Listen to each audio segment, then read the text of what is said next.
Energized show, up the Irish.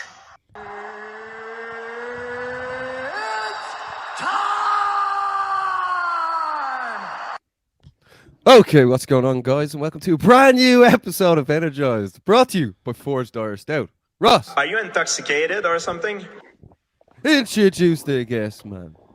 Today we're bringing you a Cage Warriors Dublin and Team Ryano special. We're bringing you the GTA selector, Mr. J.R. Harris, and Solomon King Simon. Lads, not long now till we step into the cage. J.R., you're over in sunny Portugal. How's preparation going? Good, yeah, just tipping away over here with Serdi and Jamie Abbott just went home today, so yeah, but they've been flat out getting shark played by them two cunts, so yeah, doing alright. Did he go home or did you send him home now, Jar? Oh no, he went home. No, fair enough. Obviously, Jamie, one of the best amateurs at that weight in the country, and then Neil Seary, probably one of the biggest legends. Cage Warriors double champ. No better person to get you ready for your Cage Warriors debut, Jar. Yeah, right. Yeah, absolutely. And then Saul, you're wrecking at home and repping at home in sunny Ireland. How's training been over here for you? Training's been great. Like been last few weeks, just staying sharp. I was in Dublin a lot more this time, so like just got a lot of good work in. Feel good, feel sharp, feel fit. Just going in there to get the work done. Have you missed Jared the last few days up in Dublin? Yeah, I didn't get a chance to headbutt him as much this time.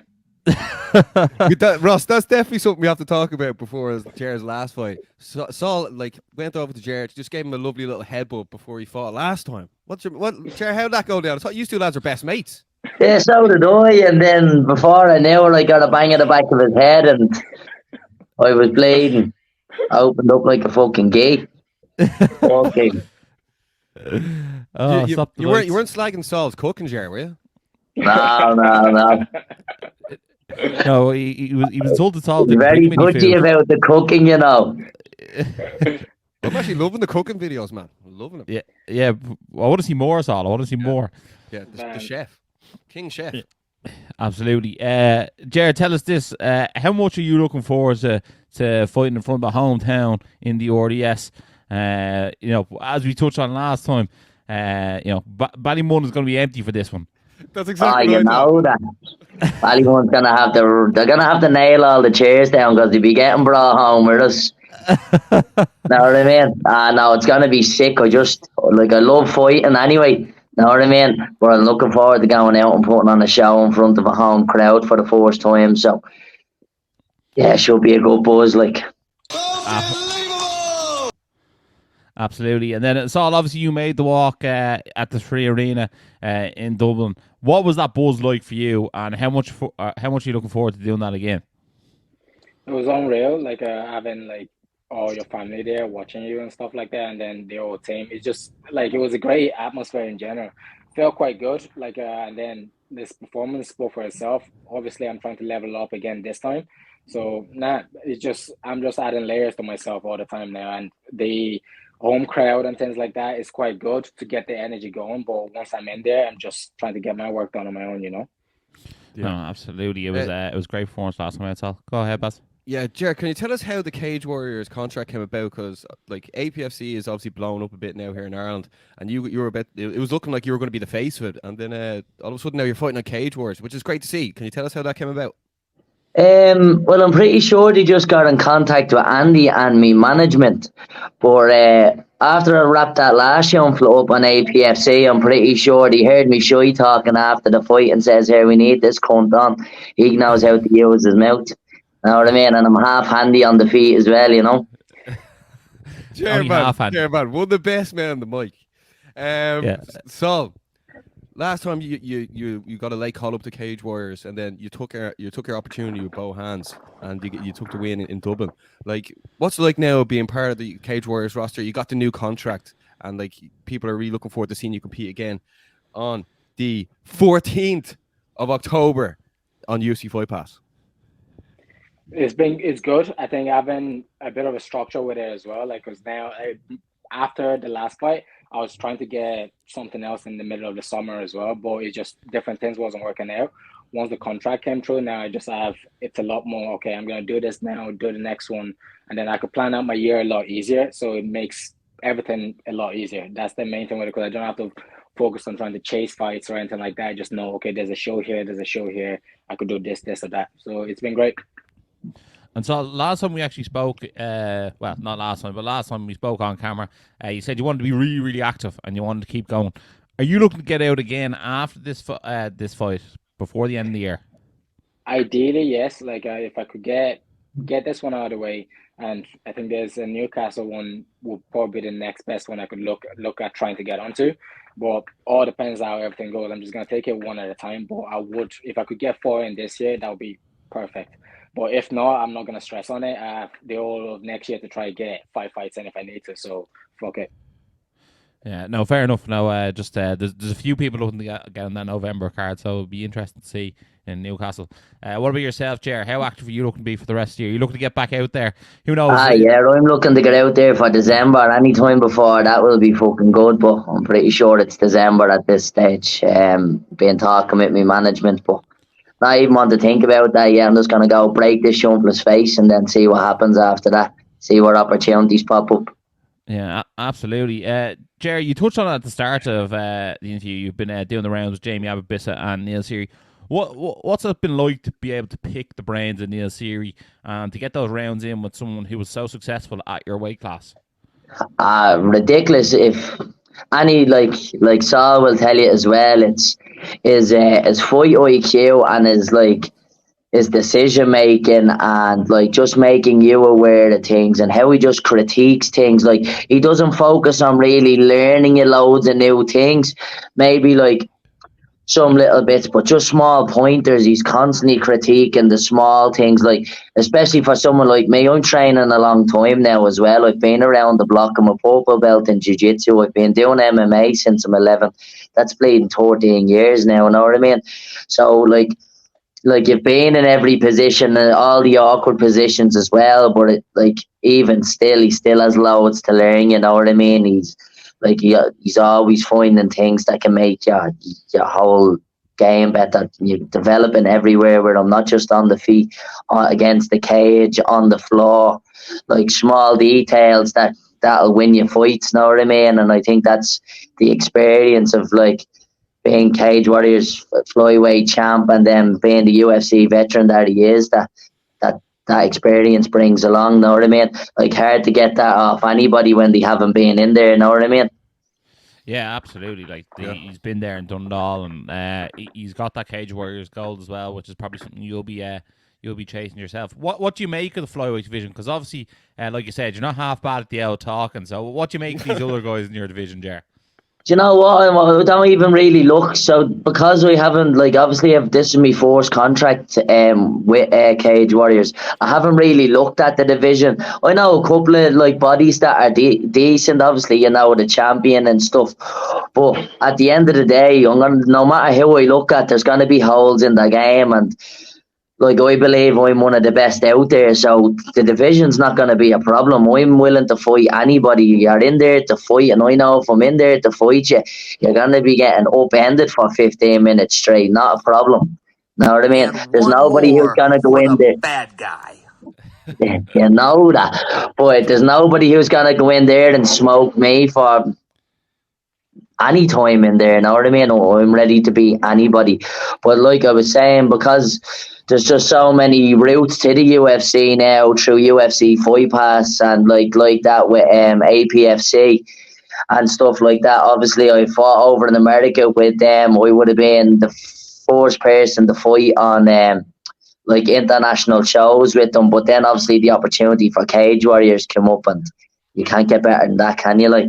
Especially a lot of the lads in the gym were on Cage Warriors. It was going to be in Dublin. It's nearly written in the stars, wasn't it? Know what I mean? How could you have a Dublin show with Jer Harris as a free agent and not get him on the show? Know what I mean? Be a sin. It would be a sin. It would be a sin.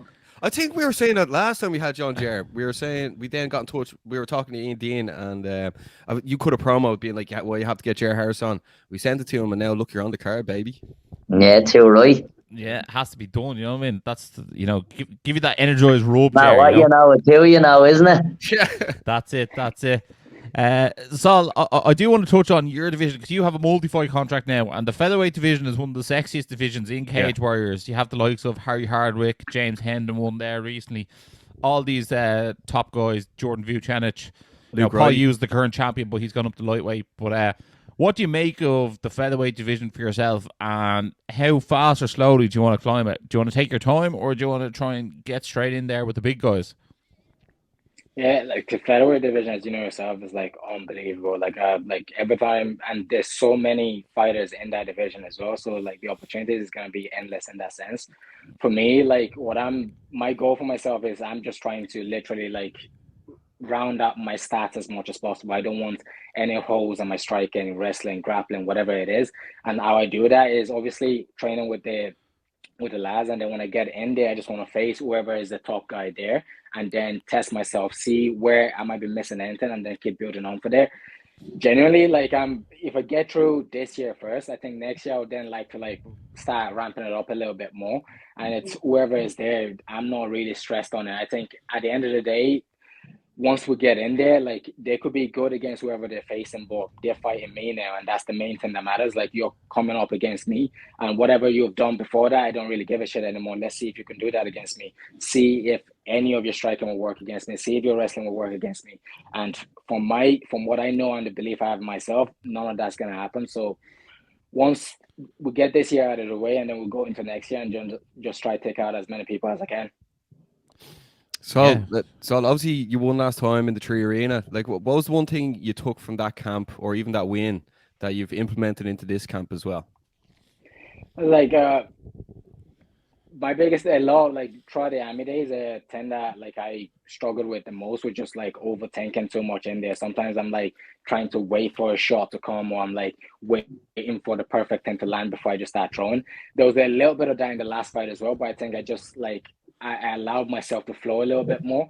And then after this camp as well, especially what Jerry was saying with Siri as well, it just been given little details and stuff that you're like, okay, you know, fuck it, just let it go. And then whatever happens after that, then you go with that. So my biggest, I'm getting a lot more present in there. I'm allowing myself to just flow a bit more. And that's what I want to show again. And I want to show an extra layer to that in this fight again. Just allow myself to go in there and just throw, and then whatever he comes back at, then I will react to that and take him out with whatever he gives me, rather than me trying to force a certain thing to happen.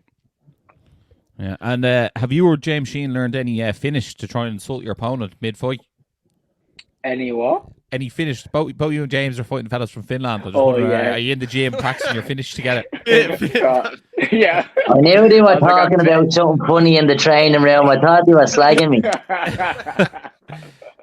So that's what you say. The only finish that would be happening on Saturday night is me finishing them, so. Yeah, that's literally what I thought you said as well. I was like, I'm definitely going out there to finish him. Is that what you mean? But don't know any other finish apart from that. Yeah, there we go. That's where you need to get in Jer's ear a bit and get him to give you a few lines. Right, just bring him down to Ballymum for a week. We'll have him slinging it out. Yeah. That'll be some documentary, lads. For the people tuning in right now, make sure to get onto Jer and to Sol for tickets to go to the RDS this Saturday the 14th. It's going to be a crazy night. Cage Warriors 161. And it would also be live on the UFC Fight Pass. And myself and Ross will also be doing a giveaway for tickets as well. But if you're from Team Ryano or associated with Team Ryano, we're not giving them to you. Isn't that right, Ross? Anyone from Team Ryano is more than welcome to enter. And I'm sure with Jer on the card now, the amount of entrants we'll have from Ballymun will probably be an absolute record. Fuck them cunts. They'd want to buy tickets. They pay for nothing else. Lads, before we wrap things up, obviously Redser's going to be on the comms for this event. Who's going to be in your corners for the event? Jared, can you let us know first? Yeah, it's going to be Andy and Neil for me. Yeah, I think I've been doing most of my rounds. been doing most of me rounds with Neil. Like me and Neil get up to the gym, like just the two of us get 10 rounds in twice a week. That's like separate to all the other classes I do and stuff. So I'll be real like, and then obviously Andy's at all the main sessions as well. So they be my two most familiar voices in there. But at the end of the day, you're in there for the fucking fight. It's like, know what I mean? Nothing matters other than that 15 minutes in there. Nobody's going to win the fight for you from the side of the cage. So just getting in there and getting it done. And what about yourself, Sal? I got Bobby, Gaz, and then Andy will be in the corner there as well. So like obviously like and I've been up in HQ a good bit, so like Andy would have been seeing a lot of the training sessions and things like that, and I get back up to Bobby and Gaz just to get a bit of work in there as well. So like there'll be the 3 ones in my corner, so that'll be good. Yeah. Ross, Andy's going to be working overtime. It's about time, isn't it, Ross? He lifted a finger. man never stops working. Shout out to Andy Ryan. And also, if you can get your opponent over to the corner, the commentator corner, you might get a bit of advice from Redzer while you're there as well. So it's almost cheating having an extra man in your corner with Redzer on comps. We love to see it. Redzer does a great job on comps. So shout out, well, we're doing a Team Rhino special. Might as well say shout out to Redzer on comms as well. We'd love to see him do more comms actually. If I'm being honest, he gives great insight. But guys, thanks a million for coming on. One last thing we'll actually just ask you is, Jer, how'd you go 4-0 or 4-1 on Saturday night? How do I go 4-1? I see me crisply bingoing this kid and blading, then elbowing his nut in while he's blading, sprawling around the fucking floor like a fish. And then, Saul, how do you keep that perfect undefeated pro career record? He's going to walk forward, hit him a few times, he's going to try shoot, and then he walks into a knee. There we have it, lads. The lads are coming. They mean business. They've been working hard all camp. Can't wait to see it come to fruition in the RDS on the 14th. Yeah, before we wrap anything up, lads, do you want to say anything to the people tuned in who are looking forward to seeing you fight on the 14th of October? Jared, you go ahead first, bud. Yeah, I'd just like to see everybody there. If you can get tickets, it's gonna be a fucking smashing night. Know what I mean? Ballymum want to show out, get into section B 1 and 2 because we're gonna fill the place. Yeah, any support is fucking appreciated. So yeah, just looking forward to getting out there and fucking sparking someone on home soil. So you don't want to miss this. What about yourself, Sal? Yeah, not buzzing. So like, if anyone's looking for tickets, just hit the link in the bio. And like, I appreciate all the support as well, and from all the sponsors and things like that. Really appreciate that. So just going out there with my family, with my army, and then get the work done. Love it. Well, guys, there you have it. Cage Warriors 161 live from the RDS and on UFC Fight Pass. J.R. Harris, Solomon Simon picking up W's on the night. You better believe it. If you watch this, make sure to like, share, subscribe, and as always, stay energized. Energized show, up the Irish. Been sussing you guys a couple of times. I've seen a couple of clips. I think you've done some interviews with Dylan Moran and that I saw. So keep going, keep up the good work, guys.